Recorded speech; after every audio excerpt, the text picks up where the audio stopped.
Well, welcome, Dr. Tianjiao Jiang. Thank you for being with us today.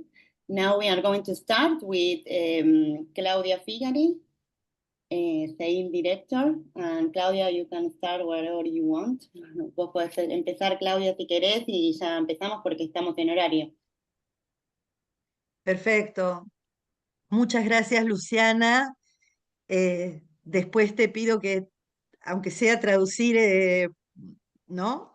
Sí. Sintético por el colega Tianjiao Jiang. Bueno, celebramos realmente este segundo encuentro en el marco de la organización que estamos llevando a cabo en el marco del CIMI, Centro de Estudios Globales, ¿no? Por un convenio entre CONICET y CEUR, cuyo director es Fortunato. Y aquí también, desde la organización, quiero decir que se ha hecho una colaboración, una cooperación más que relevante entre el CEIL y el CEUR, el Centro de Estudios e Investigaciones Regionales, y el Centro de Estudios e Investigaciones Laborales, en el marco del cual se ha firmado el convenio con el CIMI. Realmente agradecer a todos los colegas, las colegas que se están sumando a esta conferencia. Agradecer muchísimo, muchísimo al doctor Tianjiao Jiang, agradecer muchísimo su disposición para, digamos, debatir esta temática tan relevante que tiene que ver con las tendencias de la inteligencia artificial en el marco de China desde China, ¿no? Estos encuentros en realidad están ligados a pensar, es decir, qué pasa desde China. Y en este marco entonces, digamos, poder pensar en los contextos de producción de la IA y de uso, es decir, las nuevas profesiones relacionadas con la IA, y para qué, cuándo, quiénes usan la IA, incluso pensando en la esfera de la producción y de la reproducción social, las transformaciones en el mercado de trabajo, las transformaciones también en los procesos de aprendizaje, ¿no? ¿Qué pasa con las sustituciones del saber hacer y el imaginario social que se juega? Y entiendo también que el profesor Xian, digamos, va a aludir al rol de los gobiernos, ¿sí? De los gobiernos locales y a las políticas públicas en términos de pensar la IA, es decir, lo que nos lleva también a reflexionar respecto a las regulaciones, ¿sí? Las regulaciones en términos de la IA. Estamos en un punto de inflexión, en una cuarta revolución industrial que realmente, pensar las transformaciones profundas que pueden producirse en los próximos, 5 años, y también imaginar qué otros puntos de inflexión pueden producirse en el marco de las tendencias de la IA.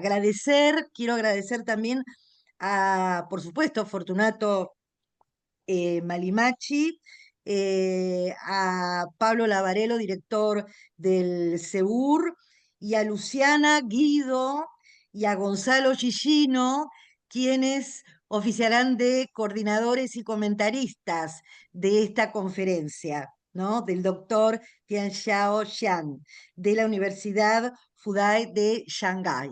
Así nada, simplemente agradecer y celebrar esta continuidad en los encuentros, en estos seminarios virtuales. Bueno, gracias a todos y a todas, y a disfrutar, digamos, esta conferencia. Muchas gracias, Claudia. Ahora sumamos a Fortunato Mallimaci o Pablo Lavarello. Los jefes Uh, primero. yes, well, Pablo is going to speak in No, English. jefe. Okay, well, I will speak in my English.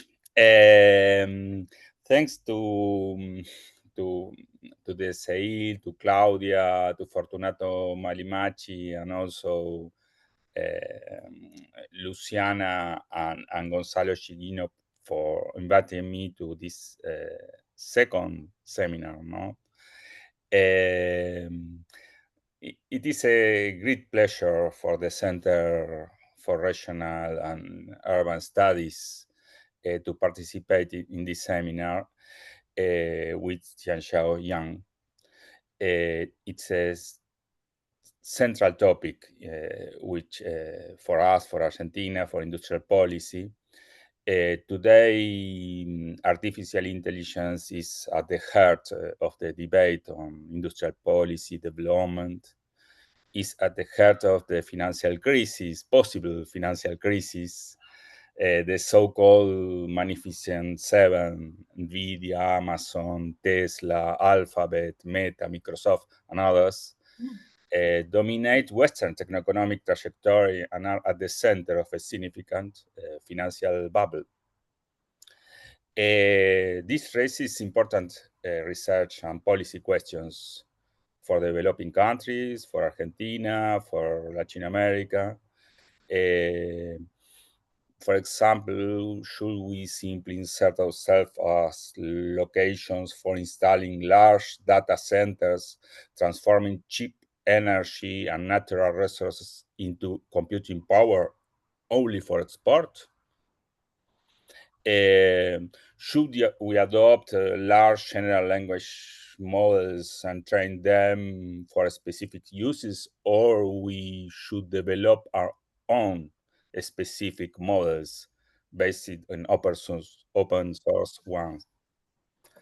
These questions, we think, that crucial to the situation, actual situation prior to the bursting of the bubble, of the artificial intelligence bubble.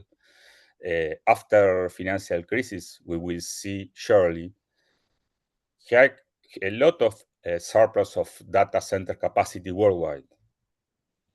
At the same time, we will have surely a multitude of traditional sectors which will need the concrete applications of artificial intelligence. So, for us, China's trajectory on artificial intelligence offers us some lessons on industrial policy. Many thanks to Tianjiao Jiang for being with us to provide some insight to discuss with us. Thank you. Thank you, Pablo. And then we continue with a few words by Fortunato Mallimaci, and we can start. Primero, gracias a todos ustedes por estar, varios amigos y amigas que nos están acompañando aquí en español, de estar otra vez más en este encuentro que, como ya se dijo, está organizado tanto por el CEIL y por el CEUR, en esta cooperación que tenemos con China. Entonces, agradecerles a Claudia, Pablo, Gonzalo y Luciana, que van a estar en la moderación. Recordarles nada más algunas palabras de esta idea de China desde China, conocer mucho más qué está pasando en China y para eso tener a investigadores que nos hablen de lo que están investigando, que conozcamos qué producción hay en las diversas universidades chinas y en este caso con el profesor Tianjiao, que como ustedes saben y ya lo dijimos, trabaja todo el tema de la inteligencia artificial. La idea es justamente esa, que comparar, aprender, tener vínculos productivos e inteligentes que sirvan para nuestro país en esta cooperación, sea cual sea, pero especialmente con la China contemporánea. Creo que a partir de acá podemos tener mayor información y que nos permita a nosotros aquí en Argentina cómo esa información sobre inteligencia artificial nos produce, bien decía Pablo, un fuerte impacto en lo productivo, en lo económico, en lo geopolítico, en lo económico. Agradecerles entonces, saber que estaremos para fin de año o el año que viene hacer un tercer, un cuarto, un quinto con otros colegas chinos y de ese modo avanzar en aquello que nos parece central, cómo comprender ese proceso chino y cómo nosotros como sociedad e investigadores comprender cuál puede ser nuestra cooperación. Bueno, unas palabritas nada más en inglés. Good morning, Tianjiao. How are you? For us, it's very important that you are here in this meeting of CIMI, CEUR, CEIL. You know that you are invited as a very important professor in China, as I want to invite another professor of China that can explain for us what is happening in China. And to understand and to share. It's very important in cooperation where we know very well what's happening in China, and you from China knowing very well what's happening in Argentina and Latin America. So we hope that this space will continue to foster dialogue, mutual learning, and cooperative between our academic communities. You are invited to Argentina when you want to stay with us, our universities, and the CONICET. And thank you for all. Well, now, Dr. Tianjiao, you have 30 minutes to present, and then we will open for audience questions and comments. Before that, I'm going to introduce you in Spanish, a few words about you, and then you can start. Bueno, le dimos la bienvenida al doctor Tianjiao Jiang. Él es profesor asociado del Instituto de Desarrollo de la Universidad de Fudan, en Shanghái, China. También se desempeña como subdirector del Centro de Estudios sobre los BRICS en esa universidad y como investigador del Centro para la Gobernanza Innovadora de la Inteligencia Artificial Global. Su investigación se centra en las tecnologías emergentes, la seguridad internacional y la cooperación de los BRICS. Ha publicado alrededor de 4 libros y más de 40 artículos académicos en Journal Chinese Political Science, Asian Perspective, and Copenhagen Journal of Asian Studies. Es miembro a su vez de la Asociación China de Control de Armas y Desarme, becario ACONA del Centro Davis de Estudios Rusos y Euroasiáticos de la Universidad de Harvard, profesor visitante de la Universidad de George Washington, y también participó en múltiples diálogos Track Second sobre tecnologías emergentes y cooperación de los BRICS. You can start whatever you want. Thank you very much, Luciana. Can you hear me? Yes. It's okay? Okay, great. Perfect. Yes. Thank you so much for having me. I'm very glad to share my own research and also just introduce what's happening in China and also in my university about the AI development and the governance. Please allow me to share the screen. Can you, is it clear? Not yet. Not yet? No. Is it okay now? Oh, yes, that's now right. Okay. So during my presentation, if you don't mind, I will close the video for a moment, just in case the network is not stable. So you can watch the, you can watch the slides. It's okay now. It's okay. Okay, so I will start. So the first part of my presentation is the global AI landscape. I refer to the chart by artificial analysis. You can see from this chart, in fact, at the very beginning, especially when OpenAI released its GPT models in 2022, in fact, China is very I think, nervous. Beijing has a lot of concerns about the US leading in AI models. And at that time, I remember that there have been a lot of discussions on why US took the leadership of AI development. As Beijing also believed that this time AI is a real revolutionary, tool for industrial development. So Beijing is really, really nervous about what's happening in 2022. And as you can see from this chart, in fact, at the very beginning, there was a quite big gap between China and the United States in terms of the AI models development. However, as you can see, in recent months, in fact, China is catching up very, very quickly, especially this year, at the beginning of this year, when China released the DeepSeek, our model.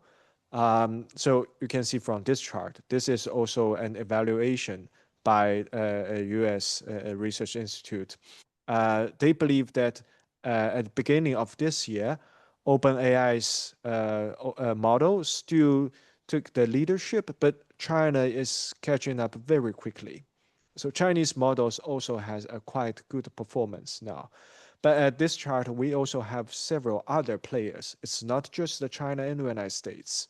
We have France, we have Canada and Israel models as well. But if you refer to this chart, which means that according to the plan of Chinese companies, if they released all of their models according to their plan, then the whole AI market might be dominated by Chinese high-performance AI models. So this is the concern from the US side. So it seems now we are having the China-US race competition on AI development. And this chart demonstrates that at the global level, there has been a lot of investment. And also the revenue and the growth rate of AI industry keeps increasing. And this chart shows that it is not just the China, United States. We still have some other very important players, and they all want to become influential power in terms of AI development. And this chart shows that this is done by Chinese test. They believe that with the help of everybody involved, there's so many countries involved, and they are competing for, the better performance of AI development. So now the performance of AI models are just, exceeding. Most of them have already reached the expert level of human, and some of them already exceed the level of human expert. So this is, I think, this is a result from a Chinese AI test, but this chart shows a result from, I think it's a Swiss institute. So it's almost the same. So I think we all believe that now, because we invest so much, everybody is embracing, we are competing for better AI. So AI's development is so quick. And in a lot of fields, they are, I think, just exceed the human expert level. I think this is the very basic an outcome of recent years' AI development. And part two is what you have just discussed, that you're curious about what's happening in China. The first sentence is everyone and everywhere involved. I think that the very, so what I want to say, if you visit China, if you visit Shanghai, you can feel that everybody, I mean, they have the passion. They have the passion for AI development. So not just, AI companies, not just experts in AI technology, but almost everybody, even, just the public, normal people, even students, even high school or middle school students, they have passion about AI development. They are embracing the AI technology in different fields. So you can see from the chart that the market is expanding. And at the right side, the chart demonstrate the computing power scale of China. It's also expanding. But I would like to remind you that, in fact, now the US is still taking the leadership in terms of AI computing power. I think there are different sources, but the US, our view, is still double. They have the double computing power compared to China. And this year, because President Trump announced the Stargate plan, and if it goes smoothly, then in the coming 3 or 5 years, we think that the US computing power may become 3 or 5 times bigger than China. And this chart shows that how many companies are involved. They're just a very, just it's a list summary of some of the companies. But in fact, as you can see, that it includes different industry, applications in finance and education, art design, entertainment, and also medical service. It's not just about application, but also, upstream and downstream. You can find a lot of products. For example, the AIGC in text, AIGC in visual, picture or audio, video, virtual reality, and coding. And also we have those companies working for critical infrastructure, cloud computing, AI chips, and also other very important tools for AI development. And I also refer to the artificial analysis. They have a very good summary of Chinese leading tech companies. For example, we have frontier models by Chinese big tech firms like Alibaba, Baidu, ByteDance, which is the company of the TikTok, and Huawei and Tencent. So these are the leading tech companies. I think they can compete with the US, like Google or Amazon. But we also have some other big tech companies with AI ambitions, but they just haven't released their own AI models yet. In the right side, the 360, the iFlyTech, also Meituan and Xiaomi. It's not just a game of big tech companies. In this chart, it shows that we have a lot of AI tigers or just startup companies.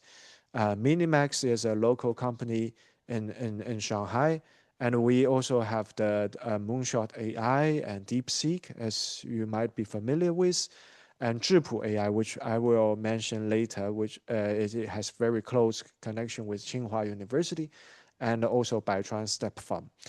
These are the small and medium enterprise. They are not the leading tech firm, but they have become the startups of AI model companies, and they have very influential AI models and quite competitive performance. And we call them the 6 little tigers. So these 6 AI startup companies. If you visit China, I would strongly recommend you download their AI models, have a try, and compare the difference, and just enjoy the digital era of AI. And these are the AI models by the leading tech firm. Qianwen is by the Alibaba Wenxin Yiyan. On the right side is by Baidu. And in the bottom, I think is Doubao by ByteDance. Okay, so especially in the beginning of this year, I think DeepSeek effect is a very good example of how China is catching up very quickly. One of the very important lesson or experience we learned from DeepSeek is that it is possible to have your own model with a relative low cost. Before DeepSeek, it's almost impossible. Nobody is talking about having their own model at a very low cost. But DeepSeek is really an, I think, encouraging signal to everybody, not just to Chinese companies, but also to a lot of global South countries. So after the DeepSeek, in fact, everybody is asking how we can have our own DeepSeek. But I would like to remind you that DeepSeek is not perfect. We have to keep this in our mind. And according to the test evaluation, we also found that DeepSeek face a serious challenge of hallucination problem, which is a challenge that we need to fix in the coming years. And I will go back to DeepSeek later. And part 3 is what's behind the progress. So how China is catching up so quickly. So what's behind and what kind of strategies we have. I think first we do have some advantages from Chinese side. The first is the market of digital economy and population. You know, in fact, for Chinese, again, I strongly recommend you have a visit in Shanghai or other cities in China. I think if you come, you will realize that everything here is almost digitalized. I think everybody, even elder people, even young teenagers, they all embrace digitalization. So they are used to, for example, online shopping, delivery service, Uber, and also now, of course, AI models. It's just a part of their daily work, daily life. And it happens before the time of AI and this round of AI race. In fact, I think a decade ago, or even maybe 15 years ago, when there was the first round of, we call it Internet Plus, or e-commerce, or the first round of digitalization, China has already spent no efforts in promoting digitalization and also Internet Plus, and also the platform. So with the help of the digitalization, we created a lot of, digitalized applications. So let customers and young people or even elder people get used to mobile phones and also online shopping and delivery service. And the digitalization created our internet giants, tech giants, and also a lot of applications, these apps, and also a lot of data. You know, these data are very important foundation to train your models, right? So I think this is a very important advantage. And second, I just mentioned the data. In fact, at the very beginning, China realized that it doesn't have enough data to train its large language models, because the data of Chinese, the Mandarin Chinese and open internet, in fact, is quite limited. So that's why, in fact, here the Chinese government played a very important role. When Chinese government realized that we need high quality data to train our model, Chinese government announced that we will make a new industry called the high quality data industry, and also invest several key players in this field. And they played a very important role to collect the data and create the high quality data for AI model training companies.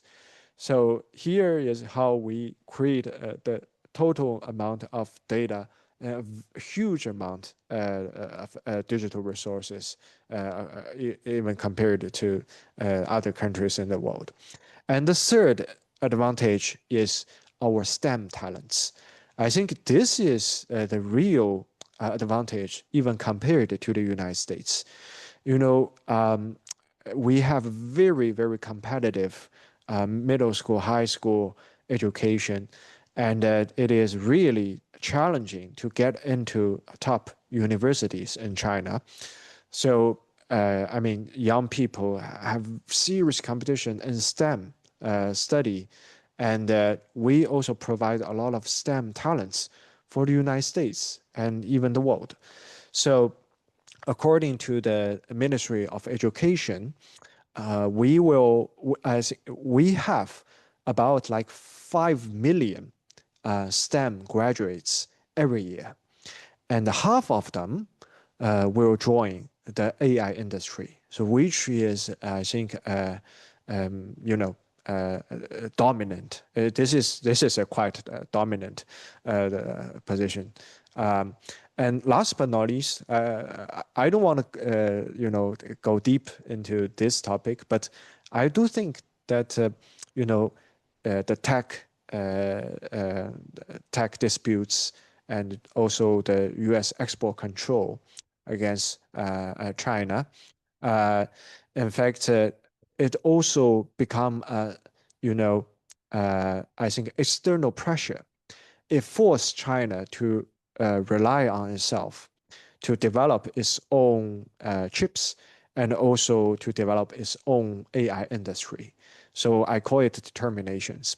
And you can also refer to the US report. You can see from this chart, the green one means that the chips can be sold to China. The purple one means that it cannot be. And through the timeline, you will find that more and more chips has been forbidden to sell to China. And this chart also demonstrates that, in fact, the chips which can be sold to China is quite, low capacity compared to what United States have. They do have a leading position in terms of AI chips and computing powers. But we have our own method or strategy to take advantage of what we have in China. First pass is we call it the East Data and West Computing Project. This is a project designed by the central government, which means that we will collect the data from East Coast cities. The East Coast cities like Shanghai, also Guangzhou, Shenzhen, and Beijing, they are top-tier cities in China. They are very prosperous, huge population, which means that they create a huge amount of data every day. So we collect data from the east side and we compute in the west because, computing power costs a lot. It needs a lot of energy supply. So we need to make sure that we have enough electricity and energy supply, which is quite abundant in the west part of China with fewer population there, not very big city there, but more, enough supply of the electricity, and the cost is relatively low. So this is a very important project supported and designed by the central government. And of course, we also would like to create we call it a soft law. So it's a regulation for innovation. We don't have an AI law like what the European Union introduced. They have the AI Act, which is a quite strict one, very rigorous against different risks brought by AI development.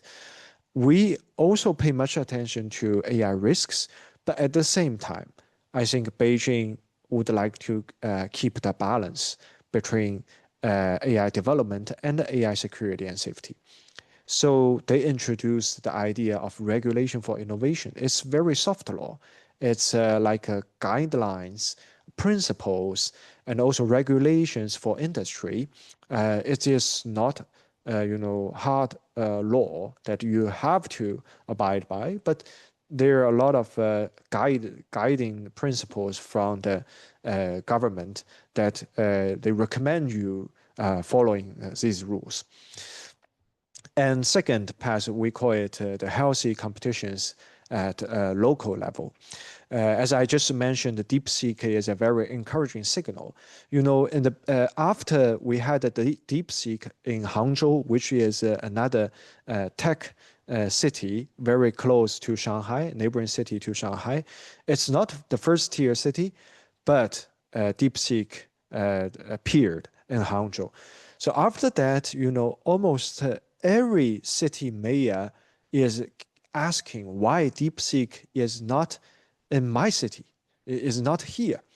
So then these city mayor, they send teams to Hangzhou to keep asking the question. So what kind of environment you are creating for DeepSeek company, how we can have this kind, a similar company in our own cities. So we have a quite healthy competitions in local level. We create a good business environment for small and medium enterprise for these AI startups. If you are interested in this, you can refer to some news report on the DeepSeek effect in China. And the third strategy is, we call it, in fact, it's open source ecosystem based on combination of industry and research. I mentioned that, for example, the Zhipu AI, which is one of the 6 little tigers of AI startups. So they have very, very close connection with Tsinghua University. And also in my university, we also have our own AI models.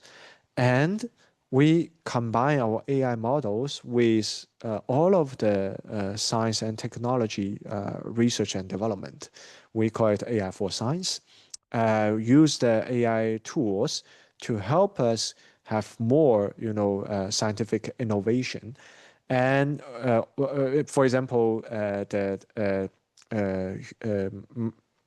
the brain machine interface, we use it for help the blind, to help disabled people. And we also create a lot of, we call it AI courses. For the past year, our university developed over 100 AI courses for college students and graduate students.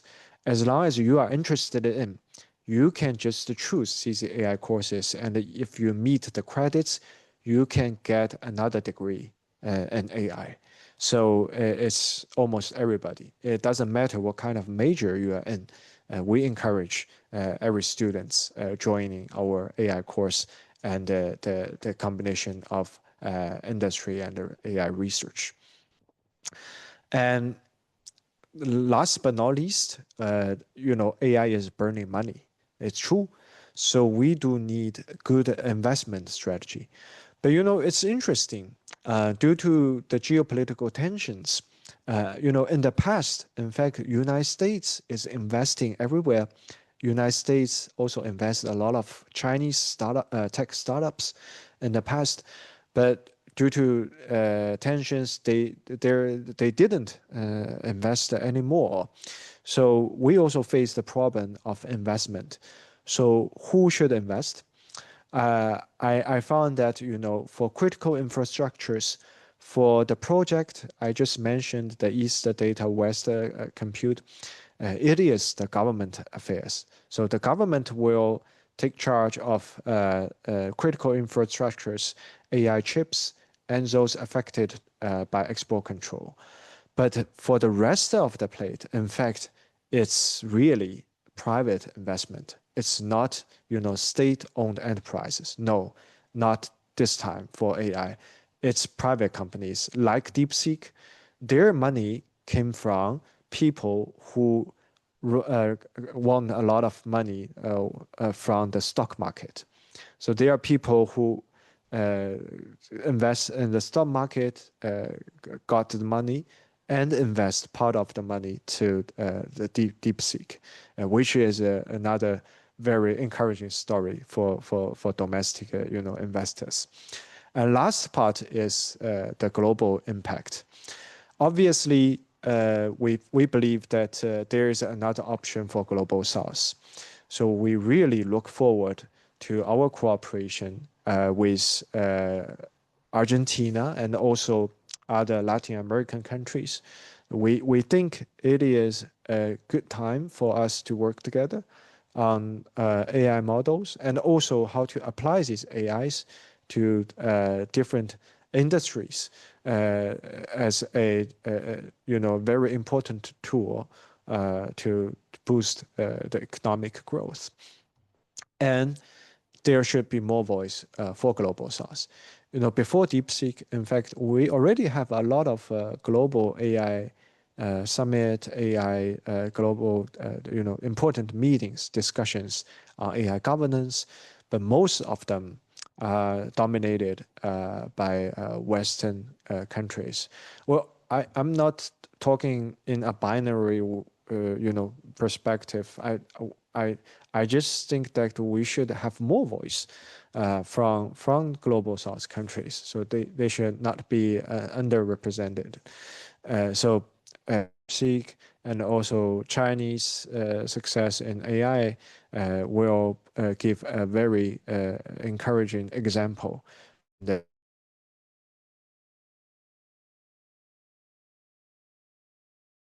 AI governance. And that's why last year, I think United Nations, the General Secretary also introduced his ideas about a global AI capacity building and digital compact, and a lot of important initiative that I and my colleagues, our center, I think we keep following and joining their efforts. And China is, of course, I think embracing the idea of inclusive development of AI, and will try its best to provide public goods for AI development and governance. So again, I would like to recommend you coming to Shanghai. We have the World AI Conference every year held by Shanghai, and also a lot of important tech companies, universities here. It's usually held in July, every July. And we released the Shanghai Declaration last year, which is also, I think, a very important platform for people who are interested in AI development and AI governance. Last but not least, I just give a very brief introduction of the challenges we are facing when developing AI. We all know that AI has its own black box challenge, which can maybe never be solved. So we need to deal with the risks brought by wide application of AI. For example, critical infrastructure, cyber attacks, fraud, cyber crimes, social crimes, also the risks of automobiles and out driving, and also our over-reliance on AI and some ethical challenges. So I think that's why China also released a lot of documents and framework on AI safety and security governance. I think this is also an interesting topic that we may work together for a global AI governance. Last picture is about, I would like to say that the passion and vision achieves beyond imagination. Liang Wenfeng is the CEO of DeepSeek, and once he was interviewed, and he said that our criteria for selecting people have always been passion and curiosity. So many of them have unusual and interesting backgrounds. A lot of them have a strong desire to do research that far outweighs their concern for money. And what we see is that China's AI cannot remain in a follower position forever. So certain explorations are simply unavoidable. I think that's it for my presentation. Look forward to our discussion. Thank you. Well, thank you very much, Dr. Xian, for your very interesting presentation. I will now say a few words about your talk in Spanish for the rest of our college, and then we will open the floor for questions and comments. Digo algunas palabras sobre la presentación, después le doy la palabra a Gonzalo Ghiggino, que me acompaña hoy. Bueno, muy rápidamente abordó la tendencia actual del desarrollo global de la inteligencia artificial y cómo China puede establecer un ecosistema de código abierto para la IA, aprovechando sus propias ventajas. Especialmente nombró y ejemplificó la digitalización, el tamaño de su población y sus políticas industriales. También analizó algunos casos de empresas de IA que se desarrollaron rápidamente en China y el efecto de DeepSeek. Resumió impactos y la importancia para el desarrollo y la gobernanza global de la inteligencia artificial. Y en la última parte trató sobre la importancia de trabajar con socios globales, donde incluyó también a países de América Latina para desarrollar una inteligencia artificial inclusiva y beneficiosa y promover una nueva ola de revolución industrial y alcanzar sus objetivos de modernización. Bueno, Gonzalo, te doy la palabra. Y igualmente aclaro que si quieren ir dejando preguntas en el chat, lo podemos traducir. Tianjiao, Okay, you have some questions in the chat, and I'm going to translate in English. Well, before to open the question to the public, to the audience, I would like to congratulate Professor Jiang, because the presentation was incredible, amazing. We had a picture of what is happening in China, very clear in China regarding artificial intelligence. And well, I'm in China now, in Hangzhou, and I can see what you say from, you can pay with Alipay, and you can do everything with all these apps. Weixin, Alipay, you can take a cab, you can purchase a flight ticket, you can do everything. You have Meituan, Taobao. Practically, you live through technology, and well, artificial intelligence is going to improve a lot this way of life in China. China is in a stage, I think in many ways is 5 steps ahead of Europe, United States, because you don't need to use cash to pay here. And it's incredible how the population assimilated technology to their daily life. And I think I don't see that in any other country in the world. So that I think is a gap that no other country can, reduce in the next 10 years, So, but my question is going to the question specifically to Professor Jiang.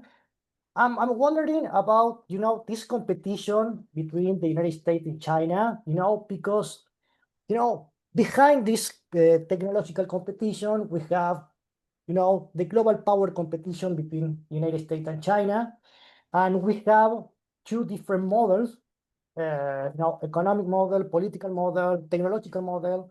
So, and like, the space race in the 60s, in the Cold War between Soviet Union and United States, we had this kind of technological competition, international intelligence, artificial intelligence competition between China and United States.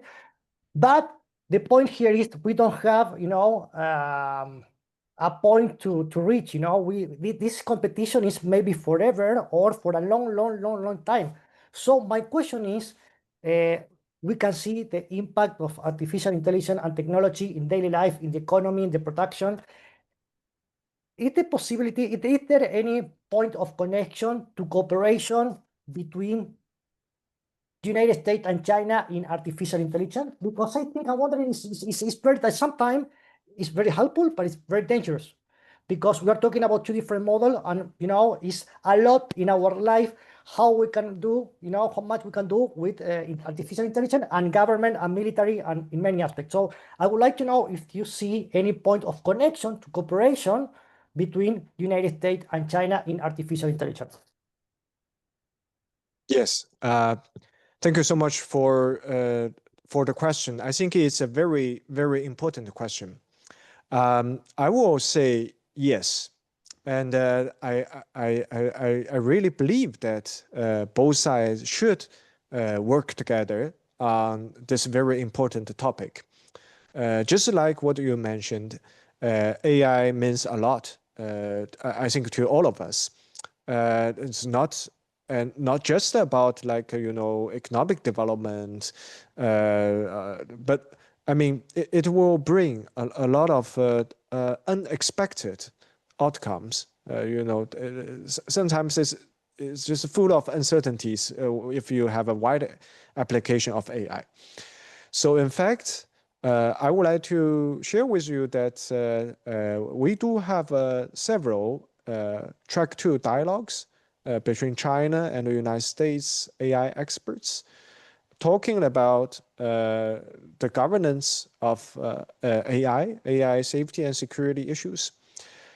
We face several challenges because of the geopolitical tension and tech disputes. It's not easy to have the dialogue, but still we have the dialogue, and we continue the dialogue for the past 5 years, and I think we achieved several very important outcomes. I think also from both sides, we realized that it is also in our common interests to deal with the so-called existential risks brought by AI development, especially in like AI's military application, and also the frontier models and the AI's application in nuclear and biofuels, which is very risky, dangerous issue that we should find the guardrail for both of us and also for the rest of the world. So I think both sides should be responsible in developing, but also talking about AI governance for the whole world. And both countries should take the leadership and provide more public goods. For public goods, which means that we should talk about the criteria, how to test the safety of frontier AI models, but also provide the tools and knowledge to other countries to help them when they apply AI models and AI products or service. So I think this is really important and urgent. We do face some, political tensions, but in my view, I think that it should never stop our dialogue and cooperation in AI security and safety issues. Thank you, Professor. Very, very clear. Thank you for your answer. Bueno, Florencia Sartori, I know you want to ask directly to Professor Jiang. Yeah, you have more questions. I have. Hi, hello, Professor Jiang. Thank you very much for your presentation. I am a linguist, so my worries are about language. So let me tell you, I hope you can answer my questions. The first question is and about data, how you train your models. That's the main question. The first question is regarding what you said about the Global South. And as you should know, most of the Occidental models are trained with data that comes mostly from Spain. So my question is regarding how are you training your models with the Spanish language? And if the data comes from Latin America, and if it comes from Latin America, from which sources are you using? Like, are you using, I think you should be using open sources, because you cannot use sources that are under copyright, but I want to know which sources are you using to train your data with South American varieties and Spanish varieties. And the second question is specifically about China, because you are Chinese and everybody knows that China speaks a lot of languages, like a lot of what you call dialects or fanhua. So my question is regarding those fanhua, and if you are developing models on these kind of languages, like, I don't know, Fujianhua, maybe Shanghai-hua, or I don't know, Hakka, or other languages. And if you are developing languages regarding those languages, and maybe the translation to Putonghua, speech to text from those languages to Putonghua. So those are my two questions. Thank you very much. Thank you. This is a very interesting question to me. I'm not a linguistic, so please correct me if I'm wrong. But as far as I know, for the first question, because Chinese AI model is open source. So in fact, it is not just Chinese who is training the foreign language models. In fact, Chinese companies will hand over the models to our foreign friends and just let them train the models by their local data. So I think this is a smart strategy. And, for example, I think Alibaba, if you refer to its AI model, I think it's Qianwen, Q1, the Q1 model. I think they are good at, different languages. And also iFlyTech, they are good at different languages and it's open source models. So I don't think they train all of the different language models within China.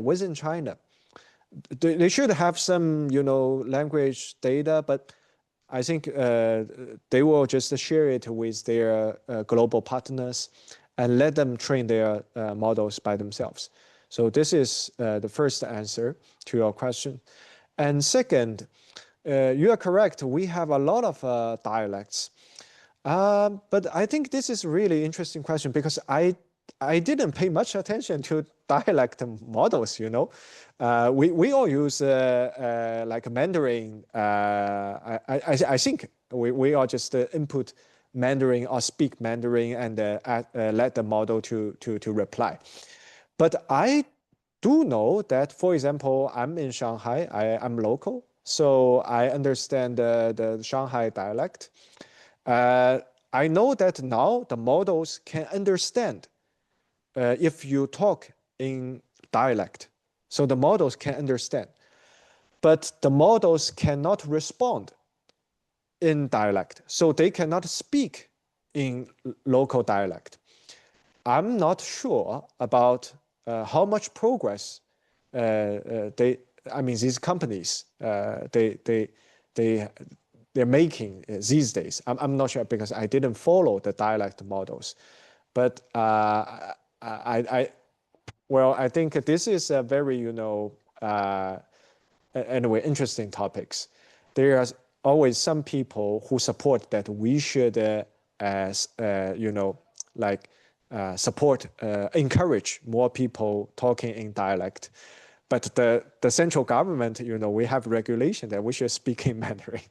So this is a very, it's another very interesting cultural topic in China. That's my answer to your question. Thank you, very much. Professor. Thank you. We have more questions from the audience. Yes, there are more Andrea- questions in the chat. Oh, Andrea, yeah. I'm going to ask Fortunato. Let me Ignacio. ask to the professor. Fortunato, let me ask to the professor, please. Yes. Professor, from the audience, do you think it is possible to close the breakthrough gap in AI model development in the short term? I mean, the gap in the model of AI. I'm sorry, but you mean the gap? You mean between? I don't know. Or I don't know. I think it's between the United States and China. I don't know. It's not so clear. between China and United States? Yeah, I think so. Yeah, it's again, this is an interesting question because yes, when between Chinese United States and China. Yeah, between United States and China. Yeah. when Chinese experts and the US experts sitting together, they all believe that the other side is taking the taking the lead in AI development. So I don't know, in fact, who is really taking the lead.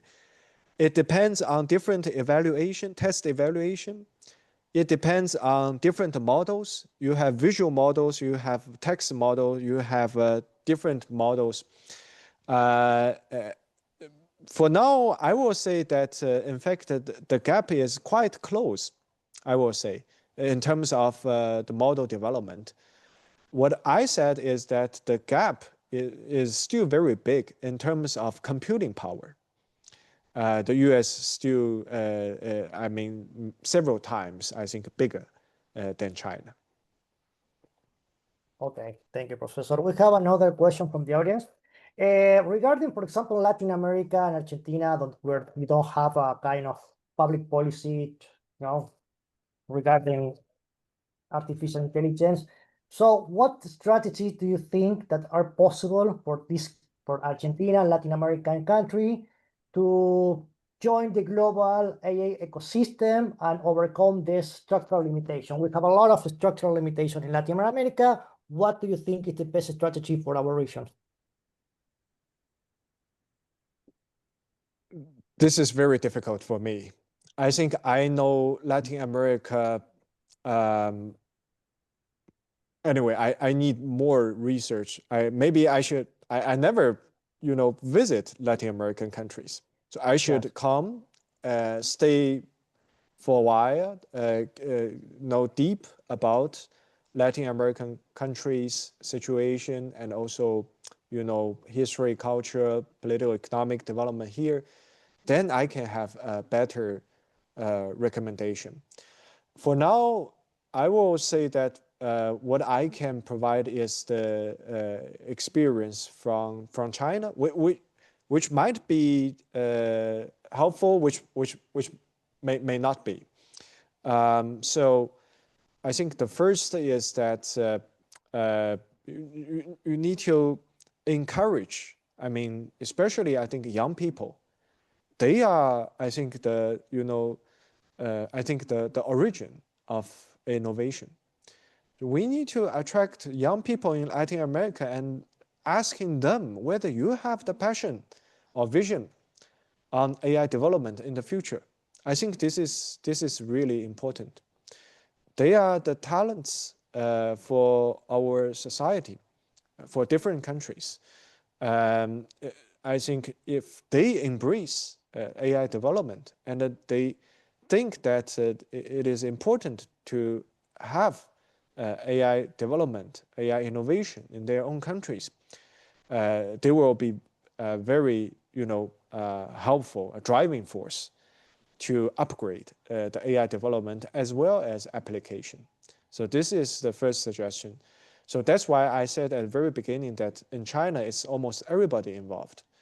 If you talk to just an elementary school student, he or she will tell you what AI is, and he or she is just learning through AI tools every day. So that's it. Playing with is AI agent every day. And as I also mentioned, that the STEM talents of China is a very important advantage of its AI development. So this is the first suggestion. And second, I mean, we have very different political economic system. So I mean, there must be a lot of structural challenges. But what we learned from this time is that it's small and medium enterprise and startups. So they are really taking the leadership in AI development and AI innovation. We need to create the environment, the business environment for small and medium enterprise. They will be very important player in AI innovation and development. Last but not least, of course, how to cooperate between the public and the private. But I mean, this is just a very normal question. I mean, different people will have different answers, and it depends on different countries, different situations. I cannot give a very general suggestion, but I think maybe we can keep this for further research or maybe joint research in the coming years. Thank you, Professor. Another question from Ignacio Sabatella. Thank you, Dr. Jiang. two questions. Could you provide information about the energy consumption of US and Chinese artificial intelligence, both model, no? And what is the potential advantage for DeepSeek, for example? These two questions. I don't have the exact data with me right now. I suggest you asking ChatGPT and DeepSeek just to see what answer they will provide. In my memory, I think DeepSeek costs less, but I don't have the exact number with me now. You can try the AI to see if they can be helpful.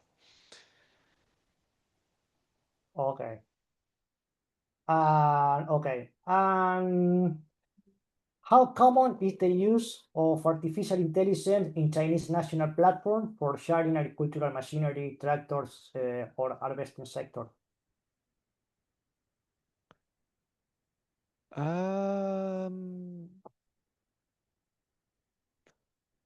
If there is any specific platform, national and not national level for agricultural sector, in the use of machinery or... Yeah, I understand, but I'm not really the expert. I'm not very familiar with the topic agricultural industry, so I'm not sure. I guess there should be, but I'm not the expert, so I'm sorry, I'm not familiar with this. It's so wide, the use of artificial intelligence that we have a lot of sector, that we can use it. So, and we have for the audience from different fields, of research, from agriculture, technology, social science. So that's why this kind of question. Okay, another question, Professor, regarding the design and implementation of industrial policy for artificial intelligence. How does industrial policy interact with the intermediary institution in matter of capital market, state, asset commission, etc.? How is the state embodied within this institution?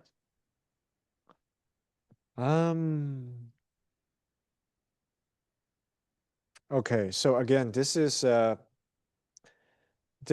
quite challenging question that I don't have a very short answer in my mind now. I think for the industrial policy, well, I will say what I learned from DeepSeek and the 6 Little Tigers. In fact, there is no industrial policy this time. This is, it sounds maybe a little bit strange, but it's true. We do have industrial policy of AI from the central government level, but I think it's after the DeepSeek effect. The DeepSeek is not the outcome of our industrial policy this time. I mean, this is also, I think, lesson, and it's not lesson. I think it's an encouraging example. But it is not the outcome of industrial policy. It's, private investment from people who got the money from the stock market, and a group of people with passion and vision just start up several, small and medium enterprise, and they succeeded. So that's it. We do have industrial policies, but I think it's after the DeepSeek story. Okay, thank you. Fortunato? Yes, as Marta Panaya asked, you speak about 6 regulations. 6. So, have you some evaluation about these regulations, especially ethics regulations, algorithm regulations? Because we have a lot of discussion about that here, not here, but especially in Europe. So, from these 6 regulations, can you speak more? What are you doing? What's happened? What are the big problems of this regulation, especially with the people of China? So I hope, what I would like to convey is that we have the so-called soft regulation, or the regulation for innovation. We have a lot of regulations on AI safety and security, but it is not hard law. We have discussions on whether we should introduce a Chinese AI law. We have draft, but we never pass it. It's easy for us to have an AI law. We choose not to. We are the first introducing the regulation on artificial intelligence generative content, AIGC, right after ChatGPT several years ago. But it's just a soft regulation. It says that your AI models has to meet the criteria of safety and security, especially the content safety and security, because it's AIGC. So we pay much attention to the content security. And in fact, this is also what our central government cares about, because the ideology issues, social stability issues. But it's not a law. It's a guiding principle. It requires AI model companies to register their models, to send their models for frequent review of the cyber administration of China. But it is not, like a law, hard law, like what EU AI Act is.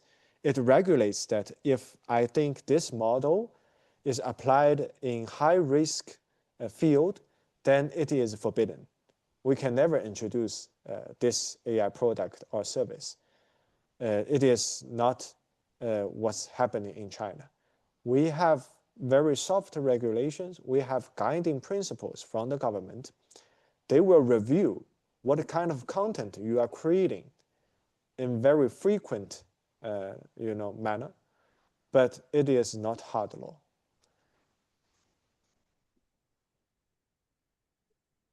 Okay. More question?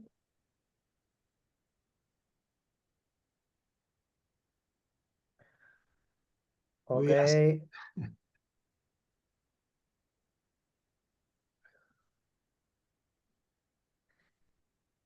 Is there any promotion of artificial intelligence in agricultural precision in China? Agriculture? Yeah, agricultural precision.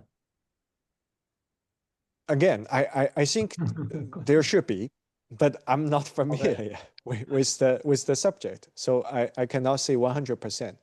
But I think there should be, because this year we released another important document. We call it AI Plus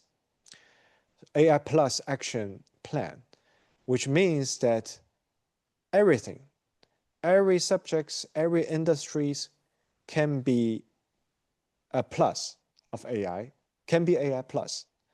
So agriculture is obviously very important industry of China. So it must be included in the AI Plus Action Plan. Okay, thank you. Well, another question to the professor.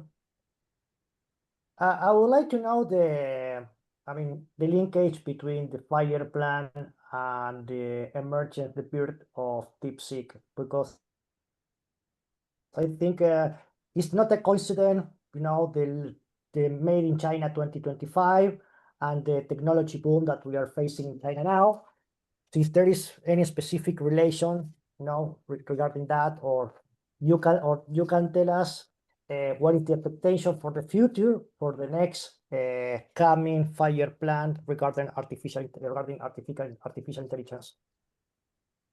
Because I think the core of this in China, is fire plan. So we cannot escape from the idea of fire plan. I know the strategy for the future, even in artificial intelligence. Yeah. So just like what I just mentioned, they announced that the AI Plus Action Plan before the discussion on the next 5-year plan, in fact. So the AI plus action plan must be included in.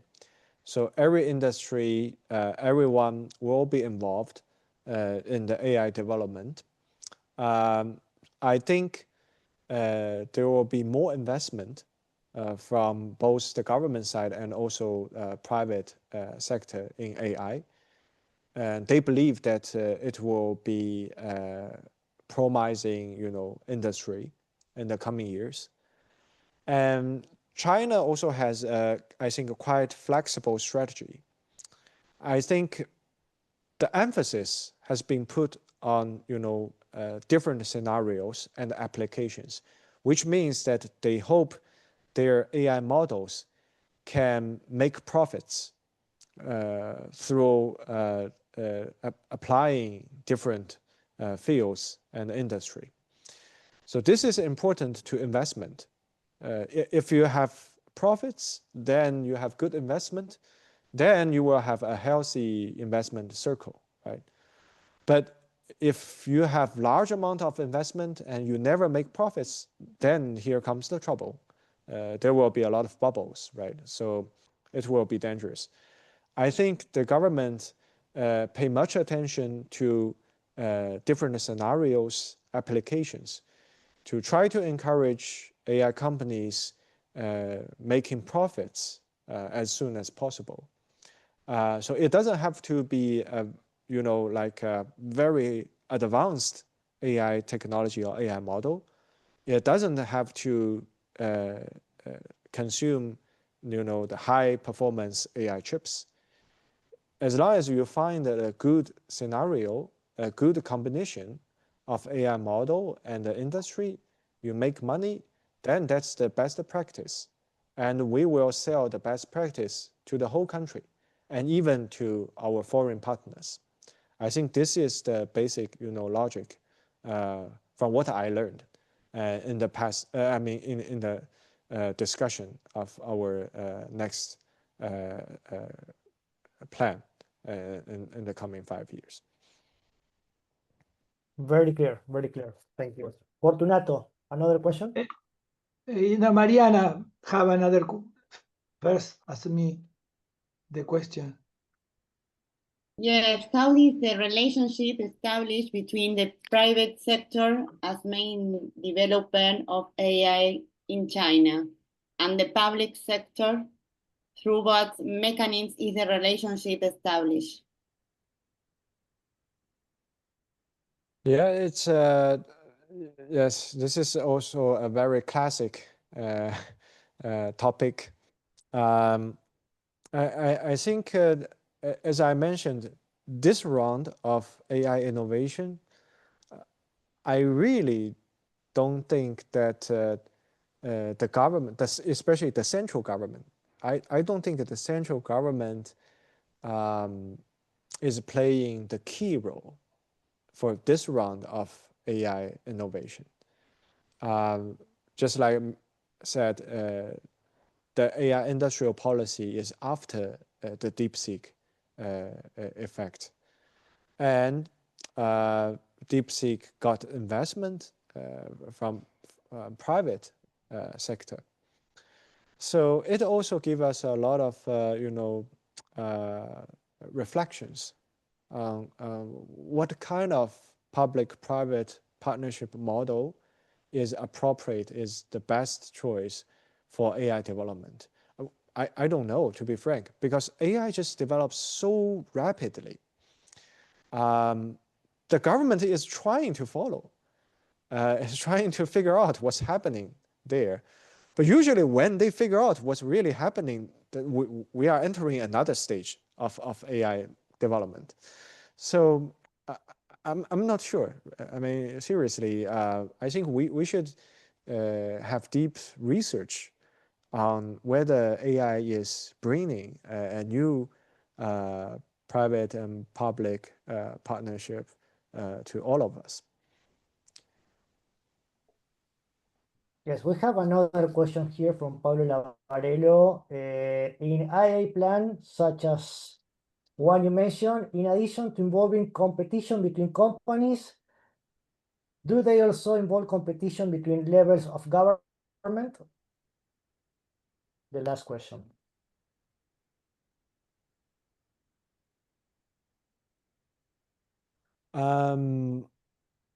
So I will say, in my presentation, I introduced I call it the healthy local, competition.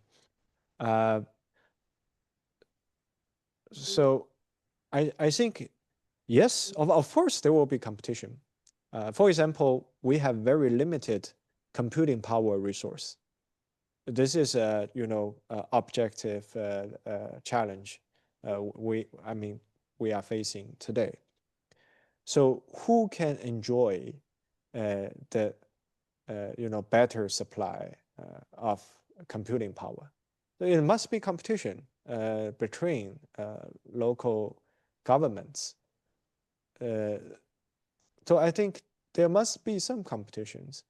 And within like big cities, different companies also face competition of having the computing power supported, if supported by the government.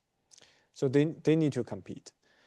And of course, they need to compete for better, business environment, also maybe investment, or maybe some, I'm not sure if, I think they have some subsidy or tax reduction policy from different province, different local governments. So I think obviously we do have the competition at the local level.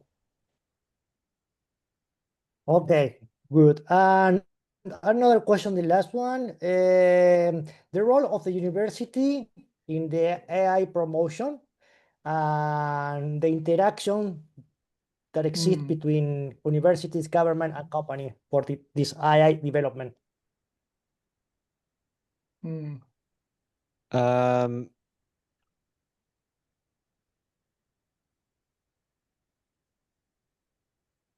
Yes, Excuse me. So you mentioned, for instance, it's my question, sorry. You mentioned, for instance, the Fudan University project about AI. So I imagine what is the relationship between the university, governments, and enterprises in this ecosystem that you mentioned in your presentation?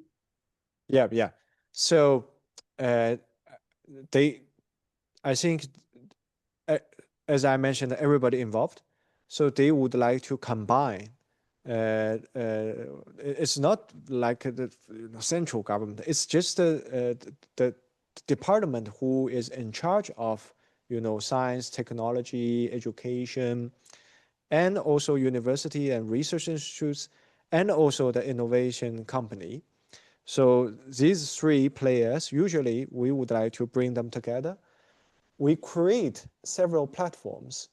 So people from three sides will join together to become a team, have specific focus on local AI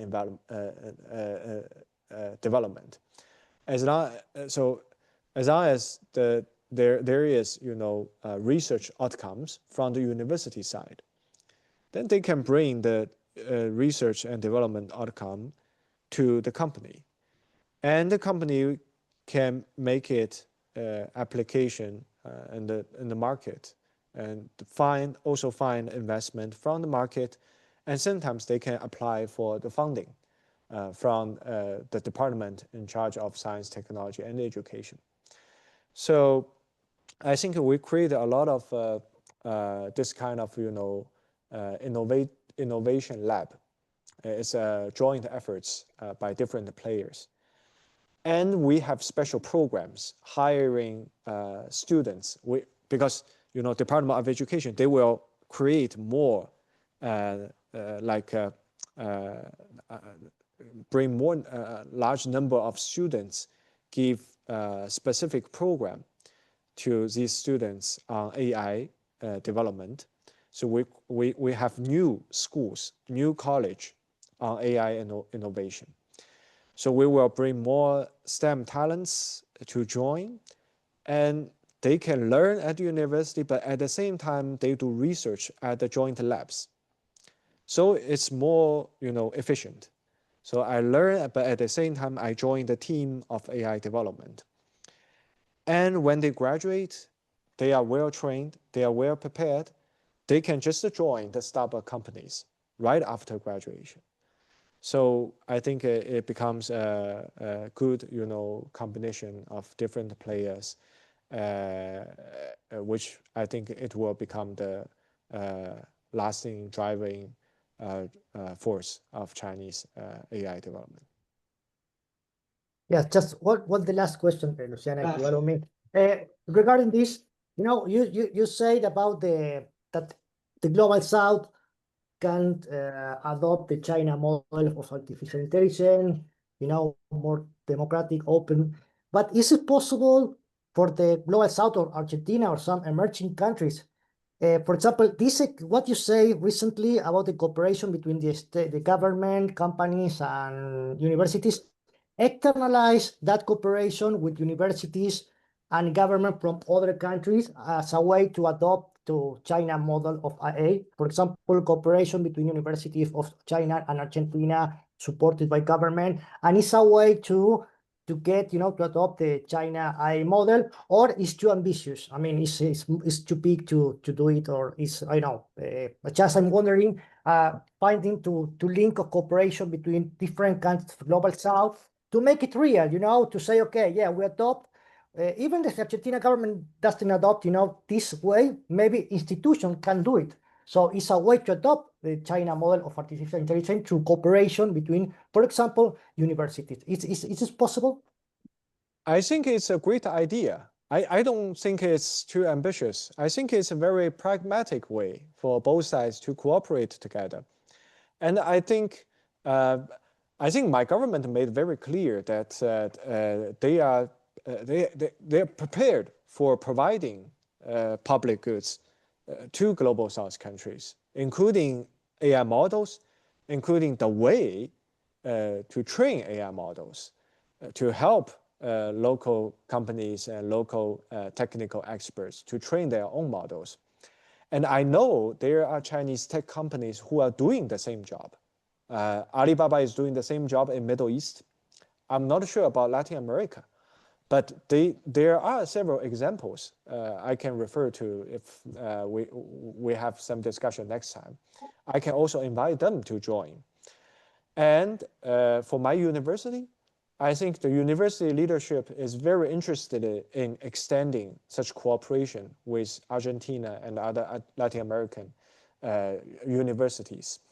I think I know your institute through Professor Gabriel, who is a visiting scholar of the FLOC program, the Latin America University Consortium, which is a very impressive joint research program. And our dean, our university leadership, I think, keep receiving our guests from Latin American countries. And every time we will mention what we have been, developing in AI field, what kind of models we have, and how we can provide these models, for example, weather forecast models, to local either governments or companies. So I think obviously it's possible, and I think you are always welcome if you would like to approach Chinese universities for AI cooperation. Thank you, Professor. It's inspiring for us, to have the opportunity to cooperate with the Chinese institution from our institution. I think it's like a people-to-people, relationship exchange. So I think it's very important for us to know that. Okay, I don't know, another question, Luciana, if you want to say something to close. No, you are very welcome to visit Argentina and to visit our CEIL or CEUR or both of them. We're waiting for you, whatever you want. And thank you so much for sharing with us. And it was very interesting. I have to learn many things to think about it. And we hope to keep in contact and see you soon. Well, the next seminar will be in the end of February or the March. So I'm going to share with you the invitation if you want to stay with us. Bueno, le da muchas gracias por participar en este encuentro hoy, que lo esperamos en Argentina, y que, bueno, que el próximo seminario lo planeamos para febrero o marzo, así que él está invitado y ustedes también. Muchísimas gracias.